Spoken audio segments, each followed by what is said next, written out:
नमस्कार, झारखंड समाचार में आप सबों का स्वागत है। आइए जानते हैं झारखंड की छोटी बड़ी मुख्य खबरों को।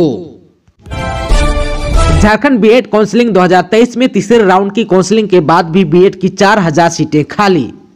झारखंड के 136 बीएड कॉलेजों में तीसरे राउंड की काउंसलिंग के बाद भी 4000 सीटें खाली रह गई। कुल 13,600 सीटों में से अब तक लगभग 9,500 अभ्यर्थियों ने नामांकन ले लिया है। राज्य विश्वविद्यालय काउंसलिंग सेल अब सीटों को भरने के लिए 31 जनवरी से चौथे राउंड की काउंसलिंग शुरू किया। सेल के कोऑर्डिनेटर डॉक्टर राजकुमार शर्मा ने बताया कि नामांकन के लिए चौथे चरण की काउंसलिंग का कार्य 31 जनवरी 2023 से शुरू हो गया। वैसे सभी अभ्यर्थी जिनका अभी तक कहीं नामांकन नहीं हो पाया है, वह चौथे राउंड की काउंसलिंग में भाग ले सकते हैं। इस राउंड में आवेदन के लिए 31 जनवरी से 2 फरवरी 2023 तक का समय दिया गया है। सोनारी एयरपोर्ट जमशेदपुर से हवाई यात्रा हुई शुरू। सीएम हेमंत सोरेन ने कोलकाता के लिए पहली उड़ान को किया रवाना। 13 साल बाद हवाई यात्रा शुरू। 13 साल बाद जमशेदपुर के सोनारी एयरपोर्ट से मंगलवार को पहली उड़ान शुरू हुई। यह उड़ान कोलकाता के लिए थी, जिसे सीएम हेमंत सोरेन ने रवाना किया। इस दौरान केंद्रीय नागर विमान मंत्री Jyotiraditya Scindia, general VK Singh virtually मौजूद थे। वहीं सीएम हेमंत सोरेन के साथ मंत्री बन्ना गुप्ता, मंत्री सत्यानंद भोक्ता, टाटा स्टील के पदाधिकारी और अन्य अधिकारी भी मौजूद रहे। मौके पर सीएम हेमंत सोरेन ने कहा कि हवाई यातायात के क्षेत्र में जमशेदपुर से एक नई पहल की जा रही है। वहीं उन्होंने नागर विमानन मंत्री ज्योतिरादित्य सिंधिया को भी धन्यवाद दिया। सीएम ने कहा कि राज्य सरकार यातायात के साधनों को दुरुस्त कर रही है। साहिबगंज में भी एयरपोर्ट प्रस्तावित है। अपने संबोधन के दौरान उन्होंने केंद्रीय मंत्रियों को संबोधन कर कहा कि हमने कॉमर्शियल पायलट ट्रेनिंग सेंटर अपने नागर विमानन विभाग के तहत शुरू किया है। डीजीसीए से कुछ अनुमति की जरूरत है। अगर वह मिल जाता है तो हम इस क्षेत्र में भी और बेहतर कर सकते हैं। झारखंड में अब बोलना होगा जोहार, सरकार ने जारी किया आदेश। खत्यानी जोहार यात्रा के दौरान मुख्यमंत्री हेमंत सोरेन द्वारा सभी को नमस्कार की जगह जोहार बोलने की घोषणा के बाद सरकार ने अधिसूचना जारी की। इसके तहत राज्य सरकार द्वारा आयोजित कार्यक्रमों एवं सरकारी समारोह में अभिवादन के लिए जोहार शब्द का प्रयोग किए जाने की बात कही। इस संबंध में सरकार के प्रधान सचिव अजय कुमार सिंह ने राज्य के सभी अपर मुख्य सचिव, सभी प्रधान सचिव, प्रमंडलीय आयुक्त, विभागाध्यक्ष और डीसी को पत्र भेजकर इसे लागू करने का निर्देश दिया है। पत्र के माध्यम से सरकार के प्रधान सचिव अजय कुमार सिंह ने कहा कि राज्य सरकार के सभी कार्यक्रम और समारोह में अभिवादन के लिए सभी जोहार शब्द का प्रयोग करें। साथ ही कहा कि झारखंड की पहचान एक जनजाति बाहुल राज्य के रूप में है। यहाँ की संस्कृति में जोहार बोलकर लोगों का अभिवादन करने की परंपरा है, जो इस राज्य की विशिष्ट संस्कृति एवं स्मृति परंपरा को दर्शाता है। इसके साथ ही यह भी निर्णय लिया गया कि सभी प्रकार के राजकीय कार्यक्रमों एवं सरकारी समारोह में गणमान्य अतिथियों के स्वागत के लिए गुलदस्ता या फूल देने का उपयोग नहीं किया जाए। इसकी जगह पौधा या पुस्तक या शॉल या मेमोंटो देकर स्वागत किया जा सकता है। आप सबको बता दें कि पिछले दिनों पश्चिमी सिंहभूम के जिला मुख्यालय चाईबासा में खत्यानी जोहार यात्रा में लोगों को संबोधित करते हुए मुख्यमंत्री हेमंत सोरेन ने कहा था, अब राज्य में सभी को जोहार बोलना होगा। यह आदिवासी संस्कृति और परंपरा से जुड़ा है। इसको लेकर प्रशासनिक अधिकारियों को निर्देश भी दिए गए। इसी के तहत 30 जनवरी 2023 को मंत्रिमंडल सचिवालय एवं निगरानी विभाग की ओर से अधिसूचना जारी हुआ। जो यहाँ का खत्यानी वही है झारखंडी। जमशेदपुर के खत्यानी जोहार यात्रा में सीएम हेमंत सोरेन ने फिर भरी हुंकार। झारखंड के मुख्यमंत्री हेमंत सोरेन के खत्यानी जोहार यात्रा का 5वां और अंतिम पड़ाव मंगलवार को जमशेदपुर में रहा। गोपाल मैदान में आयोजित इस यात्रा में शामिल लोगों को संबोधित करते हुए स्थानीयता को लेकर एक बार फिर हुंकार भरी। कहा कि जो यहाँ का खत्यानी वही झारखंडी है। साथ ही राजभवन और बीजेपी पर भी जमकर निशाना साधा। मुख्यमंत्री हेमंत सोरेन ने कहा कि राज्य के युवाओं को नौकरी समेत उनकी पहचान दिलाने से जुड़ा स्थानीयता विधेयक को राज्यपाल महोदय ने सरकार को वापस लौटा दिया। यह सही नहीं है। दूसरे राज्यों में भी स्थानीयता को लेकर नीति बनी है और उस पर अमल भी हो रहा है, तो सिर्फ झारखंड में ही ऐसा परेशानी क्यों? उन्होंने कहा कि बीजेपी के इशारे पर विधेयक को वापस लौटाया गया है। सरकार विधेयक को फिर से राज्यपाल के पास भेजेगी। फेंका फेंकी की राजनीतिक बंद हो, बाबूलाल बोले, राज्य सरकार को नीति बनाने का है पूरा अधिकार। भाजपा विधायक दल के नेता और पूर्व मुख्यमंत्री बाबूलाल मरांडी ने राज्य सरकार को सुझाव दिया है कि वह स्थानीयता से संबंधित विधेयक के संबंध में राज्यपाल की आपत्तियों पर गंभीरता पूर्वक विचार करे। मरांडी ने कहा कि यह मामला झारखंड की 3.5 करोड़ जनता के हित से जुड़ा है, इसलिए इसमें बार बार राजनीतिक नहीं होनी चाहिए। राज्य सरकार झारखंड के बच्चों के हित में झारखंड की धरती पर ही विधिसम्मत निर्णय ले। राज्य सरकार को फेंका फेंकी की राजनीति बंद कर अपने संविधान सम्मत अधिकारों का सदुपयोग करना चाहिए। उन्होंने कहा कि राज्य सरकार को नीति बनाने का पूरा अधिकार है। उन्होंने यह भी कहा कि राज्य सरकार अपराधियों को बचाने के लिए उनके मुकदमों की बहस के लिए वकीलों पर करोड़ों रुपए पानी की तरह खर्च कर रही है। यह मामला तो राज्य के हित से जुड़ा है, इसलिए इस मामले में देश के नामी कानूनविदों वकीलों की महंगी फीस देकर सलाह लेने से राज्य सरकार को परहेज नहीं करना चाहिए। झारखंड में इंटर पास 50,000 विद्यार्थियों को हर साल प्रशिक्षण देगी सरकार, विभाग ने तैयार किया प्रस्ताव। राज्य के 50,000 इंटर पास विद्यार्थियों को प्रतिवर्ष सरकार व्यावसायिक कोर्स की ट्रेनिंग देगी। इसका प्रस्ताव स्कूली शिक्षा एवं साक्षरता विभाग ने तैयार किया है। इसे सीएम छात्र कौशल विकास योजना के नाम से शुरू करने की तैयारी है। इसके तहत विद्यार्थियों को टूल रूम प्रशिक्षण, नर्सिंग, बीपीओ, मल्टीमीडिया और ITS का प्रशिक्षण दिया जाएगा। योजना को वित्त वर्ष 2023-24 के बजट में शामिल किया जा सकता है। राज्य में प्रतियोगिता परीक्षा की तैयारी कर रहे विद्यार्थियों के लिए ऑनलाइन कक्षा का संचालन भी किया जाएगा। इस संबंध में भी शिक्षा विभाग ने प्रस्ताव तैयार किया है। पहले वर्ष 25,000 विद्यार्थियों को इसमें जोड़ा जाएगा। इसके साथ ही प्रतियोगिता परीक्षा की तैयारी के लिए विद्यार्थियों को किताब भी उपलब्ध कराने की योजना है। इसे प्रति माह विद्यार्थियों को उपलब्ध कराया जाएगा। इसे राज्य के पुस्तकालयों में उपलब्ध कराने की तैयारी है। CBSE स्कूलों में प्री बोर्ड एग्जाम खत्म, बोर्ड ने जारी किए additional practice question paper. Expert बोले तय समय में अब हल करें सैंपल पेपर। CBSE की 10वीं और 12वीं बोर्ड परीक्षा 15 फरवरी 2023 से शुरू होने वाली है। इससे पहले बोर्ड की ओर से 10वीं तथा 12वीं के लिए पूरे सिलेबस पर आधारित एडिशनल प्रैक्टिस क्वेश्चन पेपर भी जारी कर दिए गए। शहर के ज्यादातर स्कूलों में प्री बोर्ड की परीक्षाएं खत्म हो गई है। अब स्कूलों में बोर्ड के लिए प्रैक्टिकल परीक्षा चल रही है। साथ ही बोर्ड परीक्षा की तैयारी को अंतिम रूप देने के लिए स्कूलों में special doubt class, review class और रिविजन क्लास चल रहा है। रिव्यू क्लास में प्री बोर्ड और टेस्ट के लिए रिजल्ट का रिव्यू किया जा रहा है, जिसमें छात्रों को उनकी गलती से अवगत भी कराया जा रहा है। साथ ही डाउट क्लास में छात्रों को डाउट क्लियर किया जा रहा है। सुखाड़ से राहत पाने के लिए फिर से PM फसल बीमा योजना से जुड़ेगा झारखंड। झारखंड सरकार फिर से प्रधानमंत्री फसल बीमा योजना में शामिल होगी। 3 साल पहले राज्य सरकार इस योजना से अपने को अलग कर झारखंड राज्य फसल राहत योजना की शुरुआत की थी। हेमंत सरकार वर्ष 2016 से लागू PM फसल बीमा योजना के तहत बीमा कंपनियों द्वारा किसानों को क्लेम नहीं दिए जाने का कारण बताकर योजना से अलग हो गई थी। लेकिन राज्य में सुखाड़ के कारण किसानों को राहत देने के लिए सरकार ने फिर से इस योजना में शामिल होने का फैसला किया। इसकी प्रक्रिया भी शुरू कर दी गई है। बीमा कंपनियों को पिछले वर्षों की प्रीमियम राशि 363 करोड़ रुपए देने का प्रस्ताव कर लिया है। इसकी मंजूरी के लिए संलेख कैबिनेट भेजा जाएगा।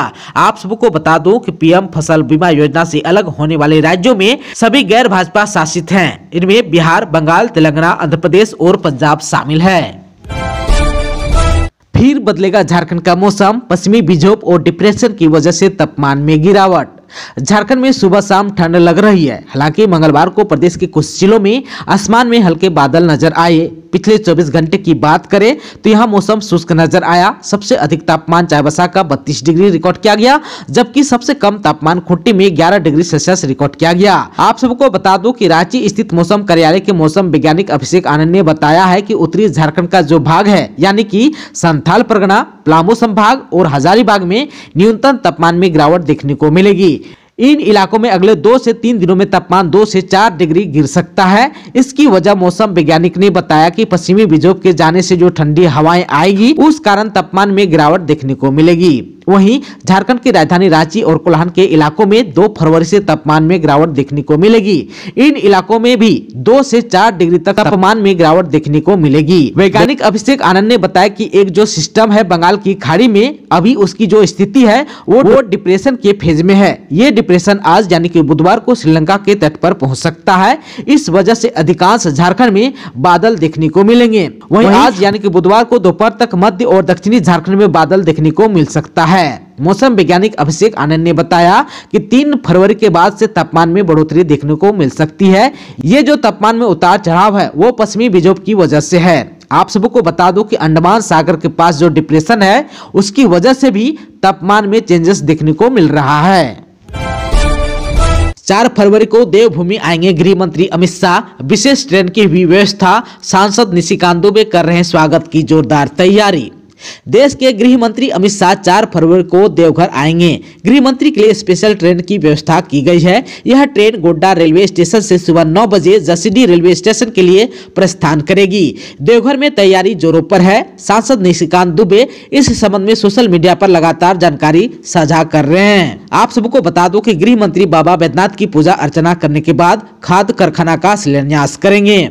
आप सबको बता दूं कि अमित शाह लगभग 11 बजे देवघर एयरपोर्ट पहुंचेंगे। वहां से सीधे बैद्यनाथ धाम जाएंगे, जहां पूजा अर्चना करेंगे। गृह मंत्री के लंच की व्यवस्था सर्किट हाउस में की गई है। दोपहर 1:30 से 3 बजे तक गृह मंत्री जसीडीह इंडस्ट्रियल एरिया में इफ्को के नैनो यूरिया फर्टिलाइजर के प्लांट का शिलान्यास करने वाले हैं। प्लांट पूरी तरह से तैयार होने में 24 महीने का समय लगेगा। गृह मंत्री इस दौरे से सांसद निशिकांत दुबे उत्साहित हैं। उन्होंने कहा, ऐतिहासिक कदम है। संथाल परगना कारखाने के खुलने से किसानों को उचित दर पर खाद उपलब्ध हो पाएगी। इफ्को के एमडी यूएस अवस्थी ने बताया कि इस प्लांट से किसानों को तो लाभ मिलेगा ही, साथ ही इस क्षेत्र के लगभग 200 युवाओं को रोजगार मिलेगा। इससे रोजगार के अवसर भी खुलेंगे। झारखंड के सभी शहरों में होगा विद्युत सौदागरी का निर्माण, जुडको ने तैयार किया मॉडल। राज्य के सभी शहरों में विद्युत सौदागरी का निर्माण किया जाएगा। जुडको ने सभी सौदागृहों के लिए एक ही मॉडल तैयार किया है। नगर विकास विभाग ने सभी नगर निकायों को सौदागृह निर्माण के लिए भूमि की तलाश कर प्रस्ताव देने का निर्देश दिया है। सभी निकाय जुडको द्वारा मॉडल का अनुसरण करेंगे। एक सौदागृह के निर्माण में लगभग 3 करोड़ रुपए की लागत आएगी। 15वें वित्त आयोग की राशि से निर्माण कार्य कराया जाएगा।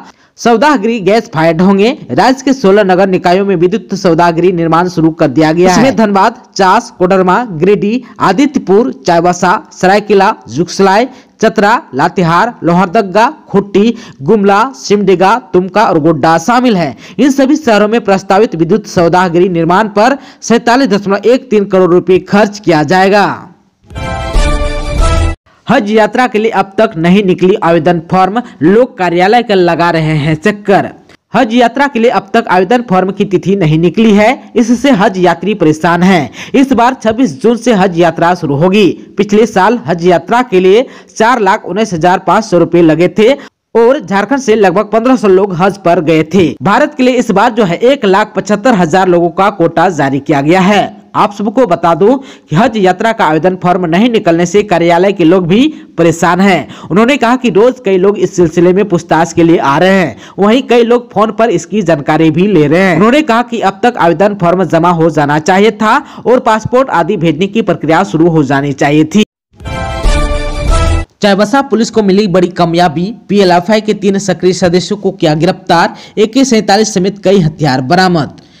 जिला पुलिस ने प्रतिबंधित नक्सली संगठन people's liberation front of India के 3 सक्रिय सदस्यों को गिरफ्तार करने में सफलता प्राप्त की है। साथ ही इनके पास से AK-47 हथियार भी बरामद किया है। इस संबंध में जानकारी देते हुए चाईबासा के पुलिस अधीक्षक आशुतोष शेखर ने कहा कि गुप्त सूचना मिली थी कि बंदगांव थाना क्षेत्र के ग्राम कीता में पीएलएफआई के एरिया कमांडर लंबू अपने दस्ते के सदस्यों के साथ मौजूद है। तब जाकर इस पर आवश्यक कार्रवाई के लिए एक छापामारी दल का गठन किया गया।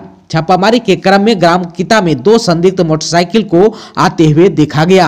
रुकने का इशारा करने पर पुलिस को देखकर दोनों मोटरसाइकिल सवार व्यक्ति भागने लगे, जिसे सशस्त्र बल के सहयोग से खदेड़कर पकड़ने का प्रयास किया गया।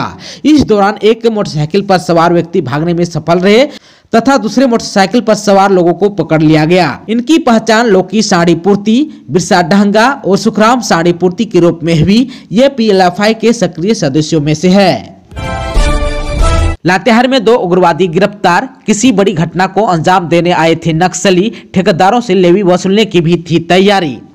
लातेहार पुलिस ने प्रतिबंधित उग्रवादी संगठन पीएलएफआई के 2 नक्सलियों को गिरफ्तार किया है। पुलिस को सूचना मिली थी कि नक्सली किसी बड़ी घटना को अंजाम देने की तैयारी कर रहे हैं, जिसके बाद पुलिस ने छापेमारी की। एसडीपीओ संतोष कुमार मिश्रा ने बताया कि पुलिस अधीक्षक अंजनी अंजन को गुप्त सूचना मिली थी कि बैंदी रेलवे स्टेशन के समीप किसी अप्रिय घटना को अंजाम देने और ठेकेदारों से लेवी वसूलने के लिए एकत्रित हुए हैं। इसकी सूचना पर थाना प्रभारी चंद्रशेखर चौधरी के नेतृत्व में एक टीम गठित की गई।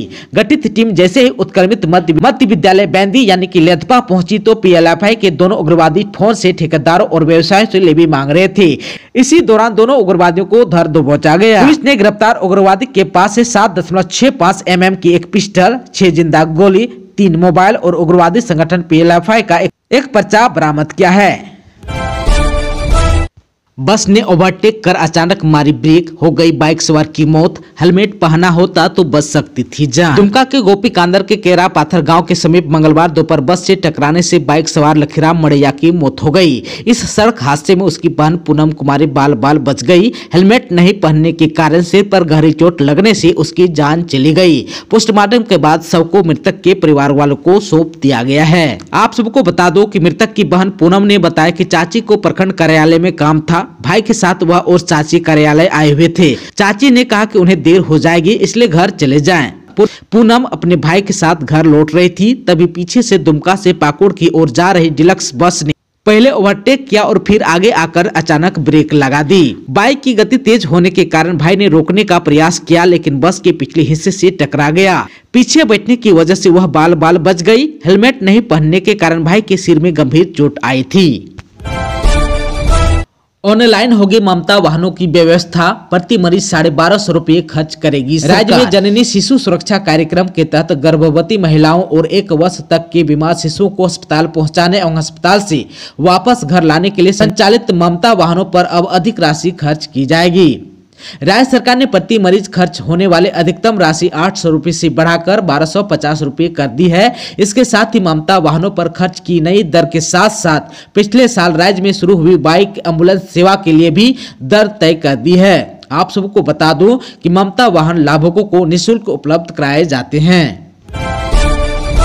दोस्तों, अभी तक आपने चैनल को सब्सक्राइब नहीं किया है तो प्लीज चैनल को सब्सक्राइब कर बेल आइकन को प्रेस कर दीजिएगा ताकि खबरों का अपडेट आपको मिलता रहेगा।